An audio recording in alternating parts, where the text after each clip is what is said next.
है शून्य वर्ग के तत्व सरलता से यौगिक का निर्माण नहीं करते हैं, कारण बताइए।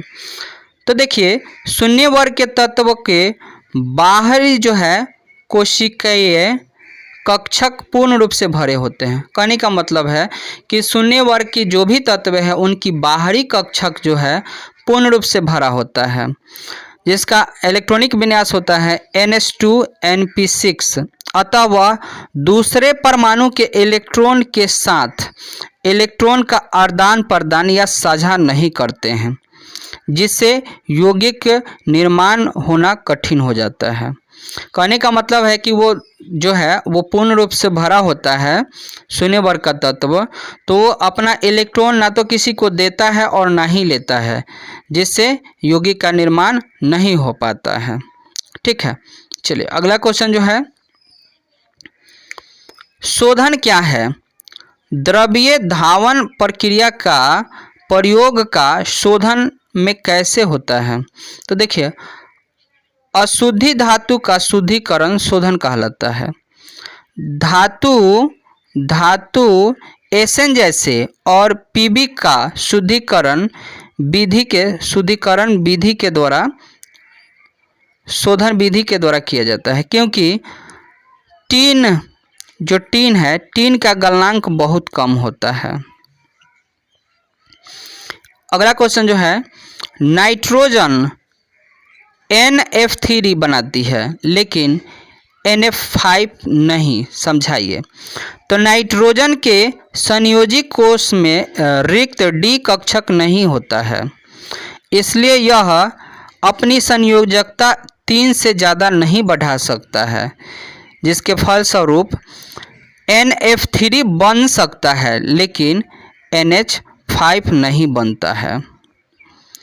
अगला क्वेश्चन जो है, NH3 हाइड्रोजन बंधन बनाती है परंतु PH3 नहीं बनाती है, क्यों?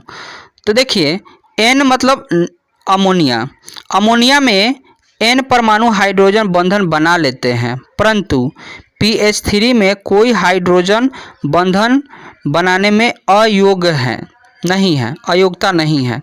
कहने का मतलब है कि अमोनिया जो है मतलब NH3 जो है इसमें हाइड्रोजन बंधन बना लेते हैं और PH3 में नहीं बनाते हैं। कारण इसका है, 1 नंबर N का परमाणु आकार P से छोटा होता है और दूसरा का है N का विद्युत ऋणात्मकता का मान जो है P से अधिक होता है। यही कारण है कि वो हाइड्रोजन बंधन नहीं बना पाता है। चलिए अगला क्वेश्चन जो है, हैलोजन रंगीन क्यों होते हैं? तो हैलोजन परमाणु प्रकाश का अवशोषण करते हैं। जब बाहरी इलेक्ट्रॉन उत्तेजित होकर उच्च ऊर्जा स्तर को छाता है तथा वापस लौटता है, उसी समय उत्सर्जित करता है, जिसके कारण हैलोजन अणु रंगीन होते हैं। अगला क्वेश्चन जो है, अमोनिया प्राप्त करने के लिए हैबर विधि को हैबर प्रक्रम में CO को हटाना क्यों आवश्यक है? तो देखिए हैबर प्रक्रम से अमोनिया बनाने के लिए ठोस उत्प्रेरक का प्रयोग होता है।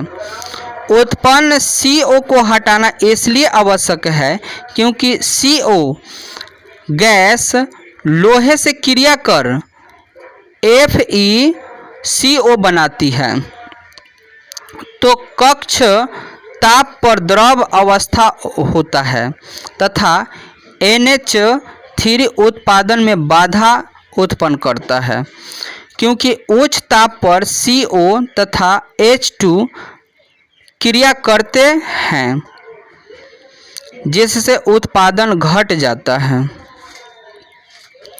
अगला क्वेश्चन जो है, अर्ध जीवन काल क्या है? तो किसी भी प्रथम कोटि की प्रति ठीक आधा संपन्न होने में जो समय लगता है उसे अर्ध जीवन काल कहा जाता है। इसे टी हाफ से सूचित किया जाता है। कहने का मतलब किसी भी अभिक्रिया को आधा होने में जितना समय लगता है उसका अर्ध जीवन काल कहलाता है। चलिए अगला क्वेश्चन जो है 5D तत्व का आयनन ऊर्जामान 3D तत्व से अधिक है, क्यों? तो 5D श्रेणी में लेंथेनम के बाद लेंथेनाइड संकुचन होता है। प्रत्येक वर्ग में 5D तत्व का आकार छोटा होता है जबकि नाभिकीय आवेश अधिक है, अतः 5D श्रेणी के तत्व का आयनन ऊर्जामान अधिक होता है। अगला क्वेश्चन जो है समवायता क्या है?